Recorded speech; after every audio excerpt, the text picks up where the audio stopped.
there, friends. How's it going today? Joy to the world is what we're looking at. I'm going to show you this really fun, I'm playing it fingerstyle right here, but the cool thing is I'm playing the melody notes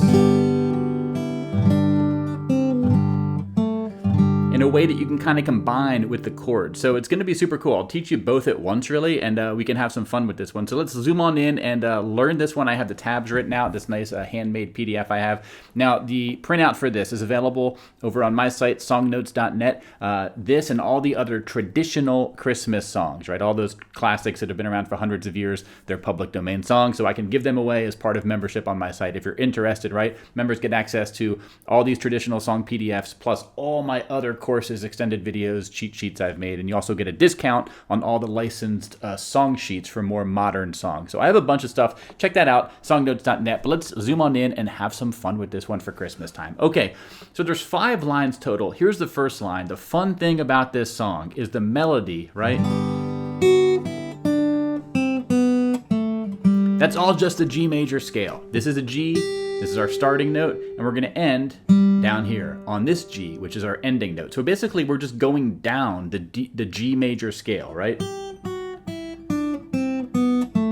If you looked up the tab for the G major scale, which I have a whole separate lesson on, showing you the major scales in open position, for example, you're going to see that that's just the notes in the G major scale played, all of them in a row, starting at the top. So this is a great song to help learn that and cement it into your mind. Now with this one, I like starting it with, my hand, my left hand, my fretting hand in a G major chord shape, right? I'm using my ring finger down on the low E string, 3rd fret. I'm actually going to mute the 5th string. That way if I play it, it's not going to make a noise. I'm not going to push down on that 2nd fret because you don't really need to here. Then you're going to put your pinky on this 3rd fret note. And the idea is pinky for the 3rd fret note, middle finger for the 2nd fret note. This might be one of the tougher notes you have to hit because it's kind of a weird motion at first to go between this pinky and this ring finger. But I guess it's pinky and middle, isn't it? Pinky and middle, right? But anyway, get used to that. Pinky comes in for the 3rd fret on the 2nd string. Then our index finger is going to come up for that sort of C note on the 2nd string, 1st fret. And our middle finger comes in there. So all 4 fingers up here are doing their part, right? That's basically the scale. So we also can add the bass notes on the thickest string for this first line. It's always going to be this G note right here. It's always going to be played with our right thumb. And it's always going to be a pinch on the 1 count of each measure, right? When I say a pinch, I mean these 2 fingers are literally pinching, doing a pinching motion together, as if you're zooming on your phone or whatever, right? So in this case, the first count of the first measure, just the thickest and thinnest strings, 3rd fret each. Then we do 2nd string and 6th string. Okay, now that's going to be the first line. Let's go to line 2. But before that, we want to put our pinky down, 3rd fret of the 2nd string, let. And after let, we're going to move our hands to a C shape. Okay, so line 2 here. We sort of pinch the thickest and thinnest string, or the 5th string and the thinnest string, I should say. But it's the thickest and thinnest of a C major. Now I'm putting my whole left hand in the C major shape. You could strum the whole chord if you wanted to. Same with the next measure. I'm going to a D shape here. And then same with that 3rd measure. So the theme of this line is I really recommend putting your fretting hand into the chord shapes for the C, for the D, and for the G. And you're basically just doing the thinnest string for each of those chords gives you the melody, right? Let earth receive her king. Okay? So let's do it all so far. Joy to the world, the Lord is come. Let earth receive her king. Right? Whether you do the pinch like I just did or you do a full strum. Either one will work, okay? Now, this next line, let every heart prepare him room. So first up, you're going to start on the 3rd fret of the thinnest string to go into that 3rd line. But once you do that, let every heart, and you just repeat what I just did. Prepare him room. Now, from a G major scale point of view, which is how I recommend thinking about things, because it gives us a familiar set of notes, we're just going down the scale from a G.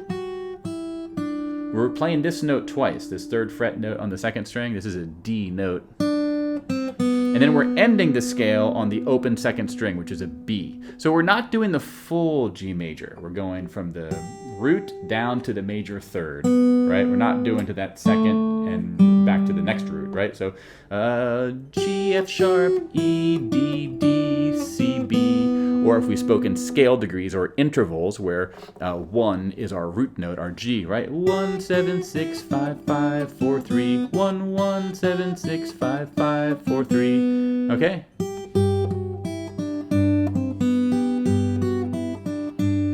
Might take you some time to get used to doing that, right? But practice it, practice it. It's the same sort of motions you use in the first line. And you could do the full strums if you want.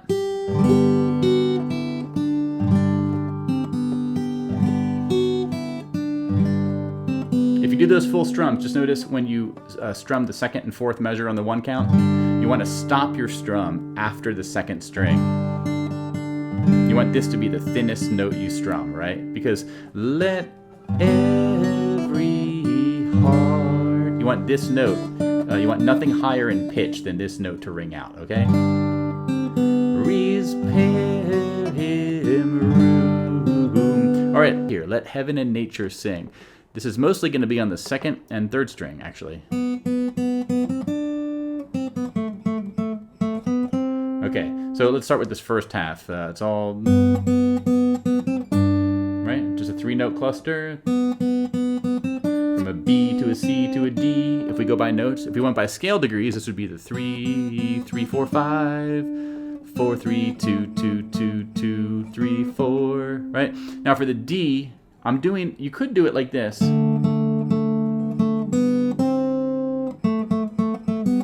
Right? Heaven and nature sing. But I find it a bit easier to just keep your middle finger on that third string. That way you're kind of always, it's all done with one finger and you're just always plucking the same 2 strings with your index and thumb over here, right? Okay, the slash on the tab there means you're sliding. A slash to the right means you're sliding up. And the slash to the left means you're sliding down, right? But if the slides trip you up, just play the notes individually. Okay, so that line, let heaven and nature sing. Let heaven and nature sing. Let heaven and nature sing. Okay, so the final line, we're going to pinch on the the 6th string and 3rd string. Okay, these are 2 Gs. And then we're going to jump up an octave to this last G. Okay, so these are all G notes. So we almost have the G major scale once more in this final line, but we're going to skip this major 7th, right? So G, G, E, D, C, B, C, B, A, G, okay? Okay, so that's how you're going to do it. Let me play the entire thing from beginning to end here, and I'll do it once with the sort of fingerstyle pinch, and then I'll do it with a pick after that and show you how it sounds when you can basically use a pick to play this, okay? So, from the top.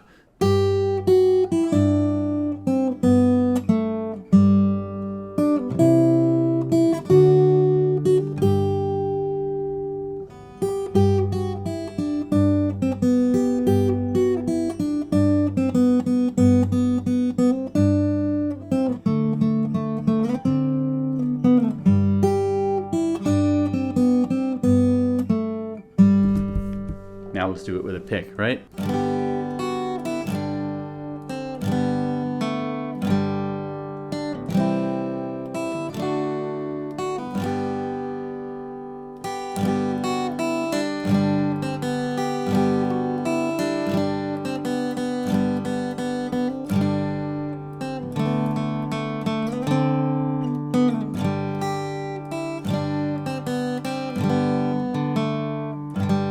Okay, that's how you play it. Really quick though, let me show you how to strum it in case you're interested in doing a strum-friendly version. Now on page 3 of my PDF here, I have the tabs in the same measure context with the lyrics above, showing you the chords for each measure. And let me just show you how this sounds when you strum it all together. So this is a bit of a sing-along strum version. All right, so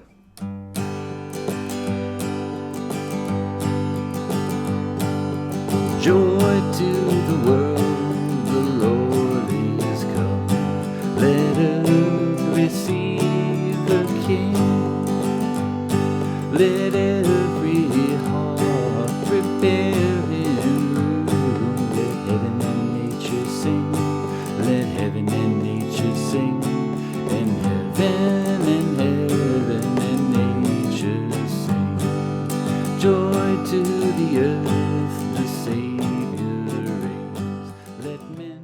So for strumming it, again, you're just going to need the 3 chords, G, C, and D. Okay. Now I do have D7 written in my sheet. You know, you can use a regular D in place of a D7, or you can use this D7 in place of a D. The 2 chords are interchangeable, right? You don't need to use both. You can just get by with one if you want.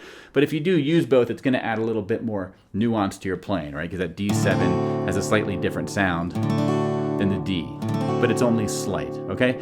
Now, the other thing I'll say is that for a strum, you know, this is kind of a fast-moving, brisk song. I'm going to use a bass down, up, down, a bass down, up, down, a bass down, up, down, a bass down. 1, 2, and 3, and 4, and 1, 2, and 3, and 4, and 1, 2, and 3, and 4, and 1, 2. If that is tricky for you, right? If bass note strumming, where you're going to strum the bass note of whatever chord you're playing, if that's tricky for you, you could just do the simplest version. I mean, a very simple version would be a 1, 2, 3, 4, 1, 2, 3, 4. Joy to the world, the Lord has come. Let every heart, I got the lyrics wrong, but you get the idea, right? And 1, 2, 3, 4, 1, 2, 3, 4, 1, 2, 3, 4, 1, 2, 3, 4, 1, 2, 3, 4, 1, 2, 4, 1, 2, 3, 4, 1. So that would be a simple version of strumming things. Now, if you want to know how long you stay on each chord, you're going to want to see my printout right here, right? Every measure is 4 counts, right? So 1, 2, 3, 4, 1, 2, 3, 4, 1, 2, 3, 4, 1, 2, 3, 4, 1, 2, 3, 4, 1, 2, 3, 4, 1, 2, 3, 4, 1, 2, 3, 4, 1, 2, 3, 4, 1, 2, 3, 4, 1, 2. You get the idea, right? That's going to be the best way to sort of learn and internalize the chord progression. The lyrics and chords on page 1 don't necessarily make it clear exactly how many measures each chord has. I wanted to keep it a bit clean as I've written it up on page 1, so I just want to make sure that's clear. But spend some time going through page 3 with the chord progression, and you'll be in good shape. And all the verses use the same. So yeah, check it out, y'all. Again, you can get this on my website, songnotes.net. I have all the lyrics, the chords written in there, strumming patterns. I have the melody for the first verse, the first line, that is, chord diagrams. And then on page 2, I'm going to show you the Fingerstyle tab with the lyrics and all the finger positions above, right? And on page 3, you get the chord progression. You also get access to all my other traditional Christmas song sheets, right? And I say traditional, meaning all the older songs. Go to my website, you'll see the list. All the ones you know from singing all growing up probably, right? Those are public domain songs, so I can give those song sheets away, right? And then members on my site also get access to all my courses, extended lessons, jam tracks, all that sort of thing. And members also get access to a 50% discount code if you do want to buy any of my song sheets. Now, these are for licensed modern songs. So for example, Blue Christmas, the song that Elvis made famous, I can't give you this song sheet as part of membership because of copyright, right? But I can give you a discount code. It's the biggest discount they'll let me give you, 50%, right? You can buy it. It's for sale on a different site. They provide licensing, but use my 50% code, and you save 50%. That's a really nice discount. It'll work on all my other song sheets as well. So check out songnotes.net if you want to learn more Christmas songs or just anything else with guitar. And I look forward to hearing from you, and I'll see you in the next lesson. Until then, my friends, take care, and bye-bye.